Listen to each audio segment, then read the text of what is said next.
well understood. Hi, we're studying the Industrial Revolution tonight. You're welcome to join us. Now, where was I? Yes. The Industrial Revolution started from the research of Maja the Insightful. Before Maja, soul seeds weren't well understood. She wasn't trying to study soul seeds. She was studying dragons. Maja wanted to know how dragons flew. Measurements didn't add up. Therefore, there was an unknown factor that enabled flight. One day, Maja was on top of a mountain observing a dragon when she saw a peculiar flickering near its flank. It looked a bit like a soul seed was absorbed into the dragon's skin. Dissection revealed an odd internal organ and a hollow chamber. Maja dissected dragons? Yes! There are some written diagrams and drawings that accompany her writings. She wrote? Why didn't she make audio cubes? There were no audio cubes back then. Everyone had to use paper to write on. How inefficient. Yeah, we've come a long way since then. Maja the Insightful discovered a strange internal organ in dragons. We now know it attracts and distills soul seeds. The hollow chamber she found in their torso stores condensed soul seed essence. Maja's findings led to the creation of the Essa Collator, the first soul seed essence collector and power storage battery. The first models were large, cumbersome monstrosities worn in a backpack. Harvesters would seek out reliable sites where soul seeds would form and fill the Essa Collator, then traipse back to sell the power. Anyone with an Essa Collator in time could make money. With readily available, virtually limitless power, the Industrial Revolution took off. Soul seed-powered devices proliferated, and human civilization rose out of the medieval feudalism to enter the modern world. If Maja's work is the start of the Industrial Revolution, why do people say modern civilization started with Tristan the first dragon rider? Why don't we say it started with Maja the Insightful? Some people do date the Industrial Revolution from Maja's work. Others date it from the first floating city. There are arguments for each. Tristan introduced dragon riding to the world, and that is why Maja began studying dragons. Without Tristan, Maja wouldn't have begun her studies. Without Tristan, there would not have been a dragon riders collecting soul seeds in quantity. Without dragon riders, there would not have been any floating cities. Without the first floating city, there would not have been the demand for airships, and the economic boom that drove the proliferation of essence devices would never have happened. I prefer to date everything from Tristan's first flight, because without that, none of the rest would have happened. Oh, thank you for explaining it, Marietta. I've always wondered. You're welcome. Mechanical flight wasn't possible until the invention of the seed vac. An Essa Collator collects and stores soul seed essence, but only if it physically touches a soul seed. Since soul seeds never materialize in exactly the same spot, early harvesting was by hand. The seed vac solved the problem. There is a critical point of materialization when a soul seed has just enough physical presence to be affected, but is not yet anchored to a location. The seed vac was inspired by Maja the Insightful's work. The flickering she observed near a dragon's skin were soul seeds being sucked toward the dragon and then absorbed. A seed vac Essa Collator combo mimics the dragon's internal organs. The seed vac sucks soul seeds as they are forming towards an Essa Collator. The stronger the seed vac, the larger the regional vacuum effect. With automatic soul seed collection and storage, constant mechanical levitation became possible. Is that how Sidholm floats in the air? Yes, but on a very grand scale. If you look at the top of the buildings, you can see the seed vacs. There are seed vacs underneath as well. That is why airships and dragons approach from the side. If they were to fly over or under the city, they would crash. The city's seed vacs are very powerful and collect all the soul seeds above and below the city, leaving none for an airship to collect.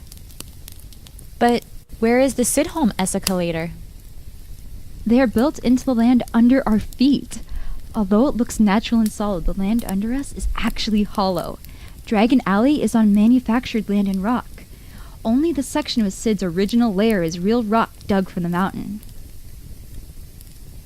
Oh, First use it looks of a and seed vac feels Essa solid. Collator was to create a floating citadel for Zacharias Skylord. Zacharias had been a lord before Tristan's first flight and did not want to be left on the ground. If there are going to be dragons in the skies, then Zacharias wanted a flying citadel. He funded a think tank he called the Flight Laboratory. The goal was cheap and reliable mechanical flight. But I thought Zacharias was a dragon rider. He was, but he thought a dragon rider should live in the sky, and he knew that if he lived in a flying citadel, he would need air transportation for other people. He didn't want to spend all of his time ferrying people and supplies. Did Maja the Insightful work for Zacharias? No, nor did the inventor of the Essicolator, but it was scientists hired by Zacharias who created the first seed vac. They were also the first to install a levitation device on a platform, thereby creating the first floating structure. The structure wasn't stable until they put seed vac essicolators on both the underside and upper side of the platform.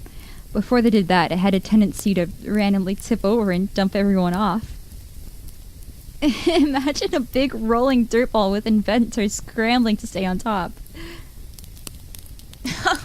I shouldn't laugh, but... oh, I hope they weren't far off the ground. The records don't say. When Zacharias' first flying citadel was launched, it rose majestically into the skies, only to slowly sink. It rose then sank? Yes. The larger an object is, the more soul seeds are required to keep it flying. The Earth is constantly producing soul seeds, but the rate varies based upon the terrain. The flying citadel had exceeded the soul seed production rate, otherwise known as the terrain's levitation quotient. Zacharias' kingdom was in a river valley. It wasn't until his workers towed the citadel to the mountains ringing the valley that it stayed up in the air. The highest concentrations of the right kind of soul seeds manifest around the tops of mountains and near canyonlands. Something about the way the air moves across the terrain helps mountains collect the soul seeds in large, ever-renewing numbers. Perfect conditions for floating citadels. Ah, so that's why Sidholm is located over the canyonlands and not over a lowland city. Yes. Researchers put together by Zacharias are credited with the invention of airships and the beginning of the Industrial Revolution. Wait, I thought you said Maja's work started the Industrial Revolution. She did the original research, but someone had to apply the research and manufacture the new devices.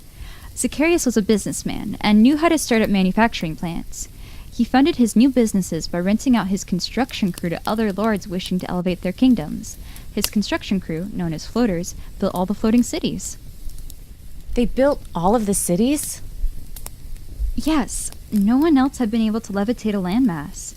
Efforts to create new floating cities have all failed, and the cities remain on the ground. Not even Zacharias knew the secret. His floaters kept the knowledge to themselves. The Freemasons, another construction guild, tried to convince the floaters to form a new guild. The Masons offered to help them structure the new guild to pass on secrets, yet maintain secrecy, but the floaters didn't accept the offer. The secret of the floating cities died when the floaters were killed in a freak construction accident on their last job. Then who repairs the floating cities? No one. What do you mean, no one? I mean no one. So far, no floating city has needed any repairs. Even the first city, Zakar, is still floating. While the individual devices are understood and can be repaired, no one understands how or why it all works. But what if a city did need repair? What then? Then I guess it would crash.